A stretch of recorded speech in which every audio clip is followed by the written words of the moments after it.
السلام عليكم ورحمة الله وبركاته. الحمد لله نحمده ونستعينه ونستغفره ونعوذ بالله من شرور أنفسنا ومن سيئات أعمالنا. من يهده الله فلا مضل له ومن يضلل فلا هادي له. ونشهد أن لا إله إلا الله وحده لا شريك له ونشهد أن سيدنا ومولانا محمدا عبده ورسوله. اللهم صل على سيدنا مولانا محمد طب القلوب ودوائها وعافية الأبدان وشفائها ونور الأبصار وضيائها وعلى آله وصحبه وسلم. أما بعد فقد قال الله تعالى في القرآن العظيم والفرقان المجيد: أعوذ بالله من الشيطان الرجيم. بسم الله الرحمن الرحيم. يا أيها الناس اتقوا ربكم الذي خلقكم من نفس واحدة وخلق منها زوجها وبث منهما رجالا كثيرا ونساء واتقوا الله الذي تساءلون به والأرحام إن الله كان عليكم رقيبا. قال النبي صلى الله عليه وسلم: صلوا أرحامكم ولو بالسلام، أو كما قال عليه الصلاة والسلام. صدق الله العظيم وصدق رسوله النبي الكريم. سبحانك لا علم لنا إلا ما علمتنا إنك أنت العليم الحكيم. رب اشرح لي صدري ويسر لي أمري واحلل عقدة من لساني يفقهوا قولي. إن أريد إلا الإصلاح ما استطعت وما توفيقي إلا بالله. புகழ் அனைத்தும் அல்லாஹ் ஒருவனுக்கே உரித்தாகட்டுமாக. ஸலாத் என்னும் கருணையும் சலாம் என்னும் ஈடேற்றமும் ஈருலக சர்தார் பெருமானார் ரசூலே கரீம் ஸல்லல்லாஹு அலைஹி வஸல்லம் அவர்கள் மீதும் அவர்களுடைய அடிச்சுவடுகளை கடுகளவும் பிசகாது வாழ்ந்து வந்த உத்தம சத்திய சஹாபாக்கள், தாபிஈன்கள், தபா தாபிஈன்கள், நபிமார்கள், வலிமார்கள், ஷஹீதுகள் மற்றும் நம் அனைவர்கள் மீதும் ஏழை இஸ்லாமியர்கள் மீதும் என்றென்றும் நிலவட்டுமாக. ஆமீன். பிறருக்கும் பெரும் மதிப்பிற்கும் உரிய பெரியோர்களே, அல்லாஹ்வின் நல்லடியார்களே, அல்லாஹ் ஜல்ல ஷானுஹு வ தஆலாவின் பெரும் கிருபையினால் புனித ரமலான் மாதத்தை அடைந்து 22ஆம் நாள் தராவீகை நிறைவு செய்து அமர்ந்திருக்கிறோம். அல்ஹம்துலில்லாஹ். இதுவரை உடல் ஆரோக்கியத்தை தந்து அமல் செய்ய வாய்ப்பளித்த அல்லாஹ் ஜல்ல ஷானுஹு வ தஆலா இனிவரும் காலங்களிலும் முழுமையான உடல் ஆரோக்கியத்தோடு அதிகம் நல்லமல்கள் செய்த நல்லவர்கள் கூட்டத்தில் அல்லாஹ் நம் அனைவர்களையும் சேர்த்தல் புரிவானாக. ஆமீன். இன்றைய தலைப்பு பேணப்பட வேண்டிய சொந்த பந்தங்கள். கண்மணி நாயகம் ரசூலுல்லாஹி ஸல்லல்லாஹு அலைஹி வஸல்லம் அவர்கள் ஒரு முறை பயணப்பட்டு கொண்டிருந்த நேரத்தில் ஒரு காட்டரபி ஸல்லல்லாஹு அலைஹி வஸல்லம் அவருடைய ஒட்டகத்தினுடைய மூக்கணாங்கயிறை பிடித்து நிறுத்தி நபிகள் பெருமானார் ஸல்லல்லாஹு அலைஹி வஸல்லம் இடத்தில், யா ரசூலல்லாஹ், அக்பிர்னி பிமா யக்ரபுனி மினல் ஜன்னா வ யுபாஇதுனி மினன் நார். யா ரசூலல்லாஹ், என்னை சொர்க்கத்துக்குள் நுழைக்குகிற, நரகத்திலிருந்து என்னை பாதுகாக்கிற விஷயத்தை சொல்லித்தாருங்கள் என்று கேட்டார். நம்ம இப்ப இறுதி பத்தில் இருக்கிறோம். இத்துக்கும் இரண்டார் நரக விடுதலை, சொர்க்கத்தில் நுழையக்கூடிய வாய்ப்பை பெறுதல். இதே விஷயத்தை தான் அந்த காட்டறிவி நபிகள் நாயகம் ஸல்லல்லாஹு அலைஹி வஸல்லம் இடத்தில் கேட்கிறார். யா ரசூலல்லாஹ், நான் நரக விடுதலை பெற வேண்டும், சொர்க்கத்துக்குள் நுழைய வேண்டும், அதுக்கு என்ன வழி, எனக்கு வழி சொல்லுங்க என்று கேட்கிறார். ஸல்லல்லாஹு அலைஹி வஸல்லம் அவர்கள் சொன்னார்கள், அன் தஅபுதுல்லாஹ் வலா துஷ்ரிக பிஹி ஷைஆ. அதற்கு நீ அல்லாஹ்வை வணங்கணும், அல்லாஹ்வுக்கு எதையும் இணையாக்க கூடாது. தொழுகையை நிலைநிறுத்தணும். ஜகாத்தை கொடுத்து வரணும். ரஹீம், இவைகளோடு சேர்த்து நபிகள் நாயகம் ரசூலுல்லாஹி ஸல்லல்லாஹு அலைஹி வஸல்லம் அவர்கள் சொன்னார்கள், நீ சொந்த பந்தத்தை சேர்ந்து வாழணும். எதோடு? தொழுகையோடு, நோன்போடு, ஜகாத்தோடு, ஈமானோடு சம்பந்தப்பட்ட விஷயமாக நபிகள் நாயகம் ஸல்லல்லாஹு அலைஹி வஸல்லம் அவர்கள் சொன்னது வத்தஸிலுர் ரஹீம், நீ சொந்த பந்தத்தை சேர்ந்து வாழணும். இந்த விஷயங்கள் எல்லாம் உன்கிட்ட இருந்தா நீ நரக விடுதலை பெறலாம், நீ சொர்க்கத்துக்குள் நுழையவனாக மாறலாம் என்று கண்மணி நாயகம் ரசூலுல்லாஹி ஸல்லல்லாஹு அலைஹி வஸல்லம் அவர்கள் சொல்கிறார்கள். அப்துல்லாஹ் பின் அவ்ஃபா ரலியல்லாஹு தஆலா அவர்கள் அறிவிக்கிறாங்க, ஸல்லல்லாஹு அலைஹி வஸல்லம் அவர்கள் தாங்கள் செய்த அந்த ஹஜ்ஜத்துல் வதால அரஃபாவில் இருக்கும்போது ஸல்லல்லாஹு அலைஹி வஸல்லம் அவர்கள் எங்களுக்கு இரவு நேரத்தில் எங்களுக்கு ஒரு நசீஹத் செய்தார்கள், எங்களுக்கு ஒரு உபதேசம் செய்தார்கள். அந்த உபதேசத்தில் கடைசியில வரும்போது ஸல்லல்லாஹு அலைஹி வஸல்லம் சொன்ன வார்த்தை, லா யுஜாலிசுனி மின் அம்சி காத்தி ரஹம் லயக்கும் அண்ணா. தயவுசெய்து யாராவது சொந்த பந்தங்களை முறித்தவர்கள் இருந்தால் இங்க இருந்து எந்திரிச்சிருங்க, இங்க உட்காராதீங்க என்று ஸல்லல்லாஹு அலைஹி வஸல்லம் அவர்கள் சொன்னார். ஃபலம் யக்கும் அஹதுன் இல்லா ரஜுலுன் கான மின் அக்ஸல் ஹில்கா ஃபமகஸ கைர பஈதின் சும்ம ஜா. எல்லாம் உட்கார்ந்துருந்தாங்க, கடைசியில இருந்த ஒருத்தர் மட்டும் நைஸா எந்திரிச்சு வெளியே போனார். அதுக்கு தெரியாம நைஸா எந்திரிச்சு வெளியே போனார். பிறகு நபிகள் பெருமானார் ஸல்லல்லாஹு அலைஹி வஸல்லம் அவர் வந்தார். அப்ப ஸல்லல்லாஹு அலைஹி வஸல்லம் அவர்கள் கேட்டாங்க, மாலக லம் யக்கும் மினல் ஹல்கத்தி கைருக், என்ன விஷயம்? சொந்த பந்தத்தை முடிச்சவங்க எந்திரிங்கன்னு சொன்னப்ப யாரும் எந்திரிக்கல, நீ மட்டும் எந்திரிச்சு போனியே, ஏன்னு கேட்டாங்க. யா நபி அல்லாஹ், சமித்துல்லதி குல்து, நீங்க சொன்னதை நான் கேட்டேன். ஃபஅதைது காலத்தன் லீ, உடனடியாக அந்த மஜ்லிஸ் முடிகிறதுக்கு முன்னாடி ஸல்லல்லாஹு அலைஹி வஸல்லம் எந்திரிச்சிங்கன்னு சொன்ன உடனேயே அவர் கடைசியில இருந்து அப்படியே எந்திரிச்சு அப்படியே வெளியே போயிட்டார். மஜ்லிஸ் நடந்துட்டு இருக்கு, மஜ்லிஸ் முடிஞ்ச பிறகு வந்துட்டார். வந்த உடனே ஸல்லல்லாஹு அலைஹி வஸல்லம் அவர்கள் எல்லாத்தையும் கவனிச்சிட்டு இருக்கிறாங்க. பயான் பாட்டுல பயான் போகுது, யாரு எங்க போறா, என்ன பண்றா, யார் பேசுறா, யாரு லெஃப்ட் ஹேண்ட்ல டீ குடிக்கிறா, எல்லாத்தையும் பாக்குற மாதிரி எல்லாத்தையும் பாக்குறாங்க. பார்த்துட்டு ஸல்லல்லாஹு அலைஹி வஸல்லம் சொன்னாங்க, என்ன எந்திரிச்சு போனீங்க, வந்தீங்க, நீங்க மட்டும் தான் எந்திரிச்சு போனீங்க. இப்போ சொன்னார், யார சொல்லலாம், நீங்க இப்படி சொன்ன உடனேயே நான் எங்க மாமிட்ட போனேன். காலத்து சாரி முனி அணி துகாத்தினி, எங்க மாமி என் கூட பேசுறதே கிடையாது, அவங்களுக்கும் எனக்கும் பேச்சுவார்த்தை இல்லாம இருந்தது. ஃபகாலத் மா ஜா பிக்க மா தபுக், ஏன் அதிசயமா வந்திருக்கிய, வீட்டு பக்கமே வரமாட்டிய, நம்ம ரெண்டு பேரும் தான் ஒத்து வராத, என்னடா திடீர்னு வந்திருக்க அப்படின்னு எங்க மாமி என்கிட்ட கேட்டாங்க. அப்ப நான் ஃபஅக்பர்துஹா பில்லதி குல்த், நீங்க சொன்ன இந்த விஷயத்தை சொன்னேன். ஸல்லல்லாஹு அலைஹி வஸல்லம் அவர்கள் ஒரு முக்கியமான மஜ்லிஸ்ல வச்சு யார் காத்திகுர் ரஹ்மா இருக்காங்களோ, சொந்தத்தை துண்டித்தவனா இருக்கிறானோ, அவன் இங்க உட்காராத என்று ஸல்லல்லாஹு அலைஹி வஸல்லம் சொல்லிட்டாங்க. அப்படின்னு உடனே ஃபஅஸ்தக்ஃபரத் லீ வஸ்தக்ஃபர்து லஹா, உடனே நாங்க ரெண்டு பேருமே அதனுடைய வீரியத்தை புரிஞ்சுக்கிட்டோம். இது எவ்வளவு மோசமான தப்பு, சொந்த பந்தங்களை பகைச்சு வாழ்றது எவ்வளவு மோசமான தப்புன்ற அந்த வீரியத்தை புரிஞ்சுட்டு உடனடியாக என் மாமி என் மேல உள்ள கோபத்தெல்லாம் நீக்கி என்னை மன்னிச்சுட்டாங்க. ஃபஸ்தக்ஃபர்து லஹா, நானும் என் மாமி இவ்வளவு நாளா பேசாம கொள்ளாம இருந்ததெல்லாம் நானும் மன்னிச்சுட்டேன் என்று நபிகள் நாயகம் ஸல்லல்லாஹு அலைஹி வஸல்லம் அவர்கிட்ட சொன்ன உடனே ஸல்லல்லாஹு அலைஹி சொன்னாங்க, அஹ்சன்த, கரெக்ட், நீ பண்ணதுதான் சரி, நீ பண்ணதுதான் சரி, இஜ்லிஸ், இப்ப உட்கார். அதா இன்ன ரஹ்மத்த லா தன்ஸிலு அலா கௌமின் ஃபீஹிம் காத்திஉர் ரஹம். நான் ஏன் உன்னை எந்திரிச்சு போக சொன்னேன் அப்படின்னா, எந்த கூட்டத்துல சொந்த பந்தங்களை துண்டித்தவன் இருப்பானோ அந்த கூட்டத்தில் அல்லாஹ்வுடைய ரஹ்மத்து இறங்காது. உன்னால எல்லாத்துக்கும் நஷ்டம், எல்லாத்துக்கும் கிடைக்க வேண்டிய ரஹ்மத்து உன்னால என்ன செய்யாது, எல்லாத்துக்கும் அது கிடைக்காம போயிடும். அதனால தான் இந்த கூட்டத்திலே நீ இருக்க வேணா, கிளம்புன்னு சொன்னேன் என்று நபிகள் நாயகம் ரசூலுல்லாஹி ஸல்லல்லாஹு அலைஹி வஸல்லம் அவர்கள் சொல்றாங்கன்னா, இப்ப சொந்த பந்தங்களை முறித்து வாழ்றது எவ்வளவு மோசமான செயல் என்பதை ஸல்லல்லாஹு அலைஹி வஸல்லம் உணர்த்துறாங்க. இன்னொரு ஒரு சஹாபி வந்து கேட்கிறார் ரசூலுல்லாஹ், யா ரசூலுல்லாஹ், எனக்கு சில சொந்த பந்தங்கள் இருக்காங்க, அசிலு வயக்கதூனி, நான் உங்களை சேர்ந்துதான் வாழ்றேன், நான் உங்களை பகைச்சுக்கணும்னு நினைக்கல, நான் உங்களோட சேர்ந்து இருக்கிறேன், ஆனா அவர்கள் என்ன துண்டித்து வாழ்கிறார்கள், நான் போறது அவங்க விரும்பல. வாஃபு வயதுமுன்னி, நான் அவர்கள மன்னிக்கிறேன், எவ்வளவோ தப்பு பண்ணிட்டாங்க எனக்கு, நான் பரவாயில்ல, நம்ம மச்சான் தானே, நம்ம மாமா தானே, நம்ம சாட்சியா தானே அப்படின்னு நான் ஒவ்வொன்றையும் இறங்கி இறங்கி போறேன், அவங்கள மன்னிச்சு போறேன். ஆனா கொட்டை கொட்டை குடிக்கிற மாதிரி நான் திருப்பி திருப்பி எனக்கு அநியாயம் பண்ணிக்கிட்டே இருக்காங்க, அந்த சொந்த பந்தம் திரும்ப திரும்ப எனக்கு அநியாயம் பண்ணிக்கிட்டே இருக்கு.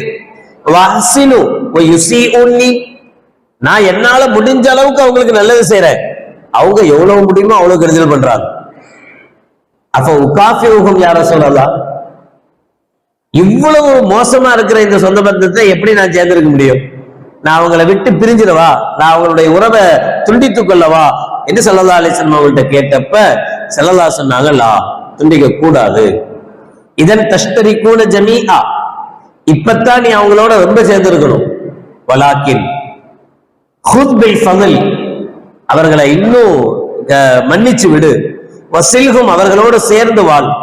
ஃபைன்னஹு ல யஸால மாக்க லஹீரும் மினல்லாஹ் மா குன்த அலா தாலிக், நீ நல்லது செய்ய செய்ய அவங்க கெட்டது பண்ணிக்கிட்டே இருந்தா எது வரைக்கும் இது தொடருமோ அது வரைக்கும் அல்லாஹ்வின் புறத்திலிருந்து ஒரு உதவியாளர், ஒரு மலக்கு உன்னோட இருந்து கொண்டே இருப்பார். எதுக்கு? நம்ம நல்லது செய்ய செய்ய சொந்தத்துக்கு நம்ம நல்லது பண்றோம், அவங்க நமக்கு கெடுதி பண்றாங்க, நம்ம அதை கேர் பண்ணவே இல்லை. நீ என்ன வேணாலும் பண்ணு, நான் செய்யறது நல்லது செய்வேன் என்று நாம செஞ்சா நமக்கு அல்லாஹ் என்ன செய்வானா? ஒரு லஹீரும் மினல்லாஹ், அல்லாஹ்விடமிருந்து ஒரு மலக்கை நமக்கு ஏற்படுத்தி, அந்த மலக்கு நீ இப்படி இருக்கிறவரை உன் கூட இருப்பார், நீ எப்ப இந்த சொந்தம் வேணான்னு அறுத்து விடுவியோ மலக்கும் போயிடுவார். அப்ப மலக்கு இருக்கும்போது நமக்கு எல்லா விதமான பாதுகாப்பு கிடைக்கும், எல்லா விதமான பரக்கத் கிடைக்கும். எல்லாம் கிடைப்பதற்கு நீ அவர்களோடு சேர்ந்திருப்பது காரணமாக இருக்கும் என்று கண்மணி நாயகம் ரசூலுல்லாஹி ஸல்லல்லாஹு அலைஹி வஸல்லம் அவர்கள் சொன்னாங்க. அல்லாஹ் ஜல்ல ஷானஹு வ தஆலா சொல்றா, யம்ஹுல்லாஹு மா யஷாஉ வ யுஸ்பித். அல்லாஹ் நாடினால் எதை வேணாலும் அழிப்பான், எதை வேணாலும் ஸ்ட்ராங் பண்ணுவான். என்ன எதை வேணாலும் அழிப்பான்? இதுக்கு இமாம் லஹாக் இமாம் தஃசீர்ல சொல்றாங்க, ஒரு மனிதன் சொந்த பந்தங்களோடு சேர்ந்து வாழ்றான்னு வச்சுக்கீங்க, தன்னுடைய சொந்தத்துக்கு உதவுறான், இவருடைய உதவியினால அந்த சொந்தம் தலை தூக்கி நிக்குது, இப்படி ஏதாவது அவங்களோட சேர்ந்து இருந்தால், கது பக்கிய மின் உமரிகி ஸலாத்தத்து அய்யாம், இவன் இன்னும் 3 நாள் தான் வாழ போறான்னு வச்சுக்குவோம். அல்லாஹ் இவனுடைய கலால எவ்வளவுதான் எழுதியிருக்கான், பிற 24 மௌத்து, இன்னைக்கு 22, அப்ப 25ல 3 நாள், அதை ஒரு நாள் குறைக்கணும். 25ல மௌத்துன்னு அல்லாஹ் எழுதியிருப்பான், 3 நாள்ல இவர் இறந்து போயிடுவார் அப்படின்னு அல்லாஹ் எழுதியிருப்பான். இவர் சொந்த பத்தத்தை சேர்ந்து வாழ்றதுனால ஃபயஸீதுல்லாஹு ஃபீ உம்ரிஹி 30 சனா, அல்லாஹ் ஜல்ல ஷானஹு வ தஆலா இவருடைய வயதில் 30 வருடத்தை கூட்டி விடுவான். 3 நாள்ல மௌத்தா போறவரு 30 வருஷத்தினுடைய வாழ்க்கைய அல்லாஹ் ஜல்ல ஷானஹு வ தஆலா கொடுப்பார். அதே சமயம் வைன்னர் ரஜல யக்தகு ரஹிமஹு, ஒருவர் தன்னுடைய சொந்த பந்தத்தை துண்டித்து வாழ்ந்தால், வகது பக்கிய மின் உம்ரிஹி 30 சனா, இவர் இன்னும் 30 வருடம் வாழ வேண்டியது இருந்தால், ஃபயம்முல்லாஹு இலா 3 அய்யாம், அல்லாஹ் அதை அழிச்சு 3 நாளா மாத்திடுவான். யம்ஹுல்லாஹு மா யஷா. யாராவது அவனை போய் கேள்வி கேட்க முடியுமா? ஏன் எனக்கு 30 நாள் 30 வருஷம் இன்னும் பாக்கி இருக்கு, என்னையே இப்ப மௌத்தாக்குன அப்படின்னு அல்லாஹ் கேள்வி கேட்க முடியுமா? நான் 3 நாள்ல மௌத்தா போறவன், எனக்கே இன்னும் 30 வருஷத்தை தந்த, அப்படி யாரும் கேட்க மாட்டோம், நல்லதா போச்சுன்னு நினைப்போம். ஆனா அப்படி கேட்கறது யாருக்காவது முடியுமா? யாராவது கேட்க முடியுமா? கேட்கிற உரிமை யாருக்கும் இல்ல. யம்ஹுல்லாஹு மா யஷா, அல்லாஹ் தான் நாடியதை அழிக்கவும் செய்வான், குறைக்கவும் செய்வான். வ யஸ்புத்து, அல்லாஹ் தான் நாடியதை கூட்டவும் செய்வான், அது அவனுடைய கையில் இருக்கிறது. இந்த வயது கூடுவதற்கு நபிகள் நாயகம் ஸல்லல்லாஹு அலைஹி வஸல்லம் சொல்றாங்க, சொந்த பந்தங்களை சேர்ந்து வாழ்வது ஒரு காரணம். தனியாவே சொல்றாங்க. இப்னு உமர், அப்துல்லா இப்னு உமர் ரலியல்லாஹு தஆலா சொல்றாங்க, மனித்தகா ரப்பஹு வ வஸல ரஹிமஹு, யார் தன்னுடைய அல்லாஹ்வின் மீது தக்வாவோடு இருந்து தன்னுடைய சொந்த பந்தங்களை சேர்ந்து வாழ்வாரோ, அன்சா லஹு ஃபீ உம்ரிஹி, யானி யுஸாது ஃபீ உம்ரிஹி, அல்லாஹ் ஜல்ல ஷானஹு வ தஆலா அவருடைய வாழ்நாளை நீடிக்க செய்வான். சொந்த பந்தங்களோட சேர்ந்து வாழும் போது அல்லாஹ் என்ன செய்யறான்? இவருடைய வாழ்நாளை நீடிக்க செய்வான். வ ஸரா லஹு மாலஹு, இவருடைய பொருளாதாரத்தை அதிகரிப்பான். பொருளாதாரத்துல பரக்கத்து, லாபம், நல்ல லாபங்கள் வரும். அதே சொந்த பந்தங்களை துண்டிக்கும் போது இவருடைய வயசும் குறையும், இவருடைய பொருளாதாரமும் குறையும். அவருடைய குடும்பத்தவர்கள் எல்லாம் இவரை நேசிப்பாங்க, சொந்த பந்தத்தை சேர்ந்திருக்கும் போது இவரை நேசிப்பார்கள். அதே போலத்தான் நபிகள் பெருமானார் ஸல்லல்லாஹு அலைஹி வஸல்லம் அவர்கள் சொல்லக்கூடிய வார்த்தை, முன்னால் உள்ள சுஹுஃப்கள்ல நமக்கு குர்ஆன் இருக்கிற மாதிரி முன்னால் ஏற்கனவே 3 வேதங்கள் இருந்தது, அதுக்கு முன்னாடி சுஹுஃப்கள் இருந்தது, அதெல்லாம் எழுதப்பட்ட விஷயம், இப்ன ஆதம், ஆதமின் மகனே, சில் ரஹிமக பி மாலிக், உனக்கு அல்லாஹ் சொத்தை தந்திருந்தா, உனக்கு பொருளாதாரத்தை தந்திருந்தா, இந்த பொருளாதாரத்தை கொண்டாவது உறவுகளை சேர்ந்து வாழ். வருஷம் நோம்புல மாசத்துல ஏதாவது நம்ம கொடுத்தா அந்த சொந்த பந்தம் நம்மளை மறக்காது, இந்த சொந்த பந்தம் நம்மளை மறக்காது, அதுக்காவது வருவான், அதுக்காவது நம்மள சேர்ந்து இருப்பான்னு ஒரு நிலைமை இருந்தா அதையாவது கொடுத்து சேர்ந்துவாள். ஆனா நீ கஞ்ச பையனா இருந்தா, நான் கஷ்டப்பட்டு சம்பாதிச்சு அவனுக்கு ஏன் கொடுக்கணும் அப்படின்னு நீ நினைச்சு கஞ்சனாக இருந்தால் அவ் கள்ள மாலுக்க, அல்லது உண்மையிலேயே வந்துட்டு அந்த அளவுக்கு எல்லாம் பணம்லாம் கிடையாது, பணம் கொடுத்து உதவுற அளவுக்குலாம் உங்ககிட்ட பணங்காசு இல்லாமல் இருந்தால் ஃபம்ஷி இலைஹி பிரிஜிலிக்க, கால்நடையாகவாவது அவனுடைய வீட்டுக்கு போ, அப்பப்போ போய் வந்தாவது இரு, சொந்த பந்தத்தினுடைய வீட்டுக்கு கால்நடையாக போய் வந்தாவது இரு என்று முன்னால் உள்ள சுருப்புகளில் இருப்பதாக பதியப்பட்டிருக்கும். நபிகள் நாயகம் ஸல்லல்லாஹு அலைஹி வஸல்லம் அதைத்தான் சொல்றாங்க, சிலு அர்ஹாமக்கும் வலவ் பிஸ்ஸலாம், உங்களுடைய உறவுகளை நீங்கள் அஸ்ஸலாமு அலைக்கும் சொல்வதை கொண்டாவது சேர்ந்திருங்கள். அவன் செஞ்ச அநியாயம் அப்படி பார்த்தாலே பத்திட்டு வருது, நீங்க ஈஸியா சொல்லிடுறீங்க அவன் கூட பேசுங்க, அவனோட சேர்ந்துருங்க அப்படின்னு சொல்லிடுறீங்க. மனசு வருமா அவனை பார்க்க பார்க்க, அவன் முகத்தை பார்த்தாலே நமக்கு அந்த பழைய ஞாபகம் தான் வருது, அதுதான் வருது. எப்படி அவனை கூட உட்காந்து பேச முடியும், எப்படி அவன் வீட்டுல போய் உட்கார முடியும், எப்படி அவன் தர டீயை குடிக்க முடியும், அவன் சகஜமா இருந்துட முடியுமா, மனசு கேட்குமா? சரி, அவ்வளோ பெரிய மோசமா, அவ்வளோ பெரிய கஷ்டமா, அப்படிலாம் போக முடியாதா? குறைஞ்சபட்சம் பார்க்கும் போது முகத்தை திருப்பிக்கிட்டாவது போகாது, பாக்குற இடத்துலயாவது நல்லா இருக்கேப்பா, நல்லா, நீங்க நல்லா இருக்கீங்களா, நல்லா, அப்படியாவது போல பேசு. வலவு சலாம், சலாத்தை கொண்டாவது என்ன செய்யுங்க, உறவுகளோட சேர்ந்து வாழுங்க. அப்படின்னா என்ன அர்த்தம்? எங்க பார்த்தாலும் மூஞ்ச திருப்பிட்டு போறது, முகத்தை திருப்பிட்டு போறது, இதை என்ன செய்யாதீர்கள், அது நமக்கும் பாதிப்பை ஏற்படுத்தும். 3 விஷயத்துல மார்க்கம் முஸ்லிம் காஃபிர் என்கிற பாகுபாடு கூட பார்க்க கூடாதுன்னு சொல்லுது. 3 விஷயத்துல. ஒண்ணு, நாம யாருக்காவது வாக்குறுதி அளித்தால் அந்த வாக்குறுதி நிறைவேற்றப்படணும். ஆமா, அது இப்ப ரொம்ப வாக்குறுதி அள்ளி விடுவாங்க, தேர்தல் நேரம் கேட்கவே வேணாம், வந்த உடனே அது நடக்க போகுது இது நடக்க போகுது. அதுல காஃபிரும் பாகுபாடு கிடையாது, முஸ்லீம் வேட்பாளரும் அப்படிதான் அவுத்து விடுவாரு, காஃபிர் வேட்பாளரும் அப்படிதான் அவுத்து விடுவாங்க, அதை பத்தி கேர் பண்ணவே மாட்டாங்க, அது பாட்டுல போகும். யாருக்காவது நாம் வாக்குறுதி கொடுத்தால் அந்த வாக்குறுதியை நிறைவேற்றணும்.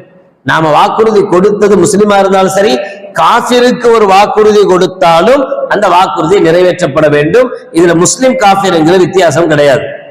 அதே மாதிரி யாருக்காவது யாருடைய பொருளாவது நம்மிடத்தில் அமானிதமாக இருந்தால், யாராவது நம்மகிட்ட பொருளை கொடுத்து வச்சிருந்தா, அது முஸ்லிமா இருந்தாலும் சரி காஃபிரா இருந்தாலும் சரி, அந்த அமானிதத்தை சரியாக ஒப்படைக்கணும். எப்ப அவங்க கேட்கிறாங்களோ அப்ப கொடுக்கணும். முஸ்லிமா இருந்தாலும் சரி காஃபிரா இருந்தாலும் அவங்க கேட்கும் போது கொடுக்கணும். இதுலயும் பாகுபாடு கிடையாது. 3வது கராபத், 3வது உறவு. உறவில் ஒரு முஸ்லிமாக இருந்தாலும் சரி ஒரு காஃபிராக இருந்தாலும் சரி அவர்களிடத்தில் சேர்ந்துதான் இருக்கணும், சேர்ந்துதான் வாழணும். சரி, அபூபக்கர் சித்திக் ரலியல்லாஹு தஆலா அன்ஹு அவர்களுடைய அம்மா கடைசியில தான் இஸ்லாத்துக்கு வந்தாங்க. இஸ்லாத்துல வராத நேரத்துல அபூபக்கர் சித்திக் ரலியல்லாஹு தஆலாவுடைய சகோதரி ரசூலுல்லாஹ் வந்து கேட்பாங்க, யா ரசூலல்லாஹ் ஸல்லல்லாஹு அலைஹி வஸல்லம், எங்க அம்மா வர்றாங்க, ஆனா அவங்க இஸ்லாத்துக்கு வரல, எங்க அம்மா வந்தா நான் வீட்டுக்குள்ள விடலாமா, எங்க அம்மா வீட்டுக்கு வரலாமா, எங்க அம்மாட்ட நான் பேசலாமா, எங்க அம்மாவை நான் அனுசரணையா நடத்தலாமா என்று கேட்டப்ப கண்மணி நாயகம் ரசூலுல்லாஹி ஸல்லல்லாஹு அலைஹி வஸல்லம் சொன்னாங்க, கண்டிப்பாக அனுசரணையாத்தான் நடத்தணும்னு சொன்னாங்க. பிரியக்கூடாது, பெத்த தாய விடக்கூடாது, அவங்களோட சேர்ந்து முஸ்லிமா காஃபிரா பார்க்க வேண்டிய அவசியம் இல்லை, எப்படி இருந்தாலும் அவர்களிடத்தில் சேர்ந்து வாழ வேண்டும் என்று கண்மணி நாயகம் ரசூலுல்லாஹி ஸல்லல்லாஹு அலைஹி வஸல்லம் அவர்கள் சொன்னார்.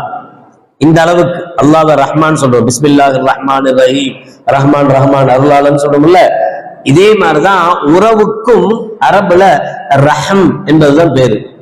ரஹம்ன்றது கர்ப்ப அறைக்கும் சொல்லுவாங்க, ஒரு பெண்ணுடைய கர்ப்ப அறைக்கும் ரஹம் தான் பேரு. ஒரு பெண்ணு தன்னுடைய குழந்தைய கர்ப்பத்துல இருக்கும் போது பாதுகாக்கிற மாதிரி எப்பவும் பாதுகாக்க மாட்டான். வெளியில வந்தாலும் கோவம் வந்தா 4 சாத்திடலாம், ரொம்ப ஓவரா சேட்டை பண்ணா சும்மா பார்த்துட்டே தான் இருப்போம், எப்பாவது கோவம் வந்தா 4 அடி அடிச்சிடலாம். உள்ள இருக்கும் போது இங்க குத்துறான் அங்க குத்துறான், இப்படி வலிக்குது அப்படி வலிக்குது, எந்த தாயா சும்மா அப்படி அடிப்பாளா? எந்த தாய்க்காவது மனசு வந்து என்னடா இவன் இந்த பாடுபடுத்தான்னு சொல்லி அடிப்பாளா? யார் அடிக்கும்? அவ்வளவு இறக்கத்துக்குண்டான முழு பேஸ் அதான், இதுதான் முழுசான இடம் இறக்கம் காட்டுறதுக்கு. நானு இதே வார்த்தையத்தான் மார்க்கம் உறவுகளுக்கும் கொண்டாடுது. அல்லாஹ் சொன்னானா, இன்னல்லாஹ தஆலா லம்மா கலக்கர் ரஹம், இந்த உறவுகளை படைத்த போது அனர் ரஹ்மான் வ அன்தர் ரஹம், நான் ரஹ்மான் நீ ரஹம் என்று சொல்லிட்டு அக்த மன் கதஅக்க, உன்னை யார் துண்டித்து வாழ்கிறார்களோ அவர்களை நான் துண்டித்து வாழ்வேன். வ அஸிலு மன் வஸலக, உன்னை யார் சேர்ந்து வாழ்கிறார்களோ அவர்களை நான் சேர்ந்து வாழ்வேன் அப்படின்னு யார் சொன்னா? அல்லாஹ் சொன்னானாம். அப்ப நம்ம உறவுகளை துண்டிக்கிறது யாரை துண்டிக்கிறதுக்கு சமம்? அல்லாவின் உறவையே நவுதுபில்லா, அல்லாஹ் பாதுகாக்கும். அல்லாவுடைய உறவு கிடைக்கணுங்கிறதுக்கு தான் இவ்வளவு பாடுபடுறோம். அல்லாவுடைய பொருத்தம் கிடைக்கணுங்கிறதுக்கு தான் இவ்வளவு கஷ்டப்படுறோம். அப்ப அது இல்லாம போகக்கூடாது. ஸல்லல்லாஹு அலைஹி வஸல்லம் சொன்னாங்க, நம்ம என்ன பாவங்கள் செய்தாலும் பாவத்துக்குண்டான தண்டனை உண்டு, ஆனால் மறுமையில் கன்ஃபார்ம். உலகத்தை பொறுத்தவரை உலகத்திலையும் தண்டிச்சு மறுமையிலையும் தண்டிக்கிற பாவங்கள் ஒரு சிலது. அதுல மிக முக்கியமானது கராபத். உறவுகளை துண்டித்து வாழ்ந்தால் அல்லாஹ் இந்த உலகத்திலேயும் தண்டனை தருவான், நாளை மறுமையிலேயும் தண்டனை. குர்ஆன்லயே அல்லாஹ் சொல்றான் 47வது முஹம்மது 47வது சூரால 22 23வது ஆயத்துல, ஃபஹல் அஸைத்தும் இன் தவல்லைத்தும் அன் துஃப்ஸிது ஃபில் அர்த் வ துகத்திஉ அர்ஹாமக்கும், நீங்கள் அல்லாஹ்வுக்கு மாறு செய்து உலகத்தில் குழப்பத்தை உருவாக்கி உங்களுடைய உறவுகளை நீங்கள் துண்டித்து வாழ்வது முறையல்ல. அப்படி நீங்கள் துண்டித்து வாழ்ந்தால் உலாயிகல்லதீன லஅனஹுமுல்லாஹு, அல்லாஹ் ஜல்ல ஷானஹு வ தஆலா அவர்களை சபிக்கிறான். யார் உறவுகளை துண்டித்து வாழ்கிறார்களோ அவர்களை அல்லாஹ் சபிக்கிறான். ஃபஅஸம்மஹும் வ அமா அப்சாரஹும், அல்லாஹ் அவர்களை செவிடர்களாக ஆக்கி விடுகிறான், அல்லாஹ் அவர்களை குருடர்களாக ஆக்கி விடுகிறான் என்று குர்ஆன்ல அல்லாஹ் ஜல்ல ஷானஹு வ தஆலா சொன்னா. கண்மணி நாயகம் ஸல்லல்லாஹு அலைஹி வஸல்லம் சொன்னாங்க, உறவுகளை துண்டித்து வாழக்கூடியவர்களை அல்லாஹ் ஜல்ல ஷானஹு வ தஆலா உலகத்திலேயும் தண்டிப்பான், மறுமையிலேயும் தண்டிப்பான். அவ்வளவு மோசமான விஷயம் உறவுகளை துண்டித்து சொந்த பந்தங்களை துண்டித்து வாழ்றது மோசமான. அதே சமயம் உறவுகளை சேர்ந்து வாழ்வது அந்த அளவுக்கு பாராட்டுக்குரிய விஷயம். நீங்க எங்க வேணாலும் எடுத்து பாருங்க, உறவுகளை துண்டிச்சு இருக்க முடியாது, இருக்கக்கூடாது. ஜகாத்தா, உறவுகள்ல யாராவது ரொம்ப ஏழ்மையா இருக்கிறாங்களா அவங்களுக்கு தான் ஃபர்ஸ்ட் கொடுக்கணும். அதுக்கப்புறம் தான் ஏழையோ மிஸ்கீனோ பள்ளிவாசலோ மதரசாவோ அதெல்லாம் அப்புறம் தான். உறவுகள்ல யாராவது ரொம்ப சிரமப்படுறவங்க கஷ்டப்படுறவங்க ஜகாத் வாங்க தகுதி உள்ளவங்க இருந்தா அவங்க தான் கொடுக்கப்படணும். உறவுகள் நம்முடைய சதக்காக்கள் தான தர்மங்கள் யார் யாருக்கெல்லாமோ கொண்டு கொடுப்பதல்ல. நம்ம உறவுகள்ல யாராவது சிரமப்பட்டு கஷ்டப்பட்டாங்கன்னா அந்த உறவுகளுக்கு கொடுப்பதுதான் விசேஷமான தர்மம். அதான் அல்லாஹ்விடத்தில் மிக மிக ஏற்றுக்கொள்ளப்படக்கூடிய தர்மம். நம்முடைய சந்தோஷங்கள் சுகம் துக்கம் எல்லாத்திலேயுமே ரொம்ப உறவுக்கு சொந்தக்காரங்க அவங்கதான், சொந்தக்காரங்க தான். இப்படி செய்யறதுனால பலவிதமான புகழுக்கு நாம ஆளாகிறோம்னு ஒரு 10 விஷயங்களை குறிப்பிடுறாங்க. நேரம் இல்லை, நம்ம 11க்கு கியாமுல் லைல் தொழ வேண்டிய அவசியம் இருக்கிறது. அதுல ரொம்ப முக்கியமான விஷயங்கள் என்னன்னா, நம்ம சொந்த பந்தங்களா இருந்தா இதே நமக்கு தெரியாத ஒருத்தவங்களுக்கு உதவி செஞ்சோம்னு வச்சுக்குவோம், அவங்க அந்த உதவியை பெற்று இருந்தாங்க, அந்த உதவி இருக்கிற வரைக்கும், உதாரணமா ஒருத்தர் ஏழைக்கு ஒரு விதவைக்கு ஒரு தையல் மிஷின் வாங்கி கொடுத்தோம்னு வச்சுக்கோமே, இந்த தையல் மிஷின்ல இருந்து அவங்க சம்பாதிச்சு அவங்களும் சாப்பிடுறாங்க, பிள்ளைங்க சாப்பிடுறாங்கன்னா தையல் மிஷின் இருக்கிற வரைக்கும் நமக்கு நன்மை வந்து சேர்ந்துகிட்டே இருக்கும். சரி, தையல் மிஷின் முடிஞ்சு போச்சுன்னா நன்மையும் முடிஞ்சு போச்சு. அதுக்கப்புறம் அவங்க நம்மள ஞாபகம் வச்சு, யா அல்லாஹ் 2024 ஒருத்தர் எனக்கு தையல் மிஷின் வாங்கி கொடுத்தாரு, ஒரு 15 வருஷத்துக்கு முன்னாடி அவருடைய பாவத்தை மன்னிச்சிருவாங்கன்னு கேட்பாங்களா? ஞாபகம் எது வரைக்கும் அந்த பொருள் இருக்குமோ அது வரைக்கும் நன்மை இருக்கு. அந்த பொருள் போன பிறகு நன்மை வர்றதுக்கு ஏதாவது வழி இருக்கா? மறு வருஷம் போய் அஸ்ஸலாமு அலைக்கும் சொன்னாலே நீங்க யாரும் நம்மள கேட்பாங்க. யாரு? நம்மள்ட்ட வாங்கிட்டு போனாங்க. மறு வருஷம் நம்மளை பார்த்தாலே எனக்கு நீங்க யாரு எங்க இருக்கீங்கன்னு நம்மள கேட்பாங்க இல்லையா? ஆனா உறவு அப்படி கிடையாது, சொந்தம் அப்படி கிடையாது. சொந்தத்துக்கு நம்ம கொடுத்தாலும் கொடுக்காட்டாலும் நம்மளை ஞாபகம் வச்சு நம்முடைய மௌத்துக்கு பிறகு கூட நமக்காக துஆ செய்வது உறவுகள். நம்ம பிள்ளைய பார்க்கும் போதெல்லாம் நம்ம ஞாபகம் வரும் அவருக்கு. உங்க அத்தா எப்படி இருந்தார் தெரியுமாடா? பேசுவார். யாரை பத்தி? அத்தாவை பத்தி. யாரு? சச்சா பேசுவார், பிரித்தா பேசுவார், யாரோ பேசுவாங்க. அவர் மௌத்தா போயிட்டாங்க. மௌத்தா போன பிறகு நம்ம தகப்பனார் அவங்க ஞாபகம் வச்சு பேசுறாங்க. இதான் துவா. உங்க அத்தா நல்ல தர்ம சிந்தனை உடையவர், எவ்வளவு செஞ்சிருக்காரு தெரியுமா? அல்லாஹ் அவரை கபரை விசாலமாக்கணும். துவா சாதா. நம்ம பிள்ளைய பார்த்தா ஞாபகம் வருது, பேர பிள்ளைய பார்த்தா ஞாபகம் வருது. இப்படி உறவுகள் தான் நம்மள மௌத்தா போனாலும் நினைக்கும். நான் யாருக்கோ செய்கிற உதவிகள் இருக்குல்ல, அந்த உதவிகள் மிக சீக்கிரமாக அது இல்லாமல் போய் விடுகிறது, கழிஞ்சு போகுது. ஆனா உறவுகளுக்கு செய்யப்படுகிற உதவிகள் நீண்ட நாட்களுக்கு அது இருக்கக்கூடிய பாக்கியம் கிடைக்கக்கூடிய ஒரு உதவிகள். இப்படி ஒவ்வொன்றையும் நம்ம எடுத்துக்கிட்டா உறவுகள் அவ்வளவு முக்கியமானது. நாளைக்கு ஏதாவது நமக்கு ஒரு பிரச்சனை, ஏதாவது ஒரு கஷ்டம் அப்படின்னா சொந்த பந்தத்துல வரணும். வரமாட்டாங்கன்னு சொல்லக்கூடாது, வரணும், வந்து நிக்கணும். அது வேற சொல்றாங்கல்ல, சொத்து இருக்கும் வரை சொந்தம், பணம் இருக்கும் வரை பந்தம்.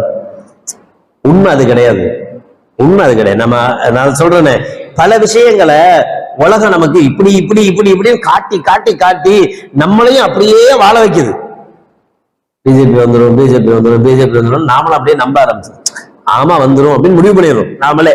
அப்புறம் நாமளே யோசிக்கணும், நம்ம ஏன் தேவையில்லாதவனுக்கு ஒருத்தனுக்கு போய் ஓட்டு போட, இவனுக்கே ஓட்டு போயில ஜெயிக்கிறவன் ஜெயிச்சுட்டு போறோம் அப்படின்ற தாட்டுக்கு சுத்தி நம்மளை சுத்தி ஒரு பொய் திரும்ப திரும்ப திரும்ப பேசப்படும் போது உண்மையோடு நினைக்க தோணுதா இல்லையா? அதே மாதிரிதான் இது உண்மையிலேயே ஹக்கா ஏதோ ஒரு சில சொந்த பந்தங்கள் அப்படி இப்படின்னு இருக்கலாமே தவிர, அப்ப கூட நீங்க யோசிங்களேன், நமக்கு ரொம்ப க்ளோஸான ஒரு சொந்தம் நமக்கு எதிரா நிக்குதுன்னா மத்த சொந்தங்களை யோசிங்க.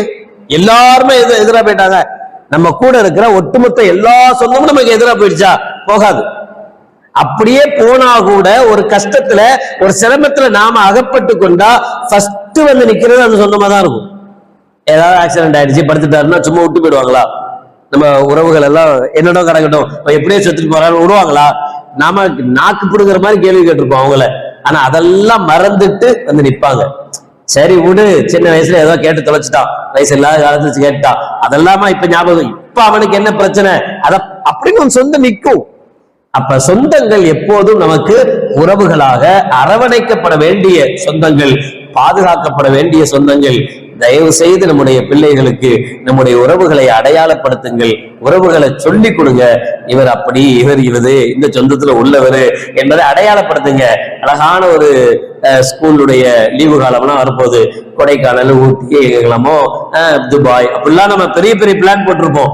எல்லாம் இருக்கட்டும், அதோட கொஞ்ச நேரத்தை ஒதுக்கியாவது மாமா வீட்டுக்கு, மச்சான் வீட்டுக்கு, பெரித்தா வீட்டுக்கு, சச்சா வீட்டுக்கு அப்படின்னு கொஞ்சம் நேரத்தை ஒதுக்கி உறவுகளுடைய வீடுகளுக்கு போய் நம்முடைய பிள்ளைகளுக்கு நம்முடைய உறவுகளை அடையாளப்படுத்தணும். அந்த உறவுகள் அதை பாதுகாப்பது நம்முடைய வயது அதிகரிப்பதற்கும் நம்முடைய ரிஸ்கில் பரக்கத்து செய்வதற்கும் பரக்கத்து கிடைப்பதற்கும் காரணமாகும். அல்லாஹ் ஜல்ல ஷானஹு வ தஆலா உறவுகளை மதித்து வாழுகிற நல்லவர்கள் கூட்டத்தில் நம் அனைவர்களையும் சேர்த்தல் புரிவானாக. புனிதமான இந்த ரமலானுடைய மாதத்தில் நம்முடைய பாவங்கள் அனைத்தையும் அல்லாஹ் மன்னித்து சொர்க்கத்திற்கு சொந்தக்காரர்களாக ஆக்குவானாக. வாஹிரு தஅவானா அல்ஹம்துலில்லாஹி ரப்பில் ஆலமீன். بسم الله الرحمن الرحيم. الحمد لله رب العالمين. اللهم صل على سيدنا مولانا محمد وعلى آل سيدنا مولانا محمد وبارك وسلم عليه. اللهم تقبل منا صلاتنا وصيامنا وقيامنا وركوعنا وسجودنا وتخشعنا وتضرعنا وتمم تقصير أعمالنا وتجاوز عنا سيئاتنا وتوفنا مع الأبرار. ربنا آتنا في الدنيا حسنة وفي الآخرة حسنة وقنا عذاب النار. وصلى الله تعالى وسلم على خير خلقه سيدنا محمد وعلى آله وأصحابه أجمعين. سبحان ربك رب العزة عما يصفون وسلام على المرسلين والحمد لله رب العالمين. سبحان الله وبحمده سبحانك اللهم وبحمدك أشهد أن لا إله إلا أنت أستغفرك وأتوب إليك. سبحان ربك رب العزة عما يصفون وسلام على المرسلين والحمد لله رب العالمين. صلى الله على محمد صلى الله عليه وسلم. صلى الله على محمد صلى الله عليه وسلم. صلى الله على محمد يا رب صل عليه وسلم. السلام عليكم ورحمة الله وبركاته.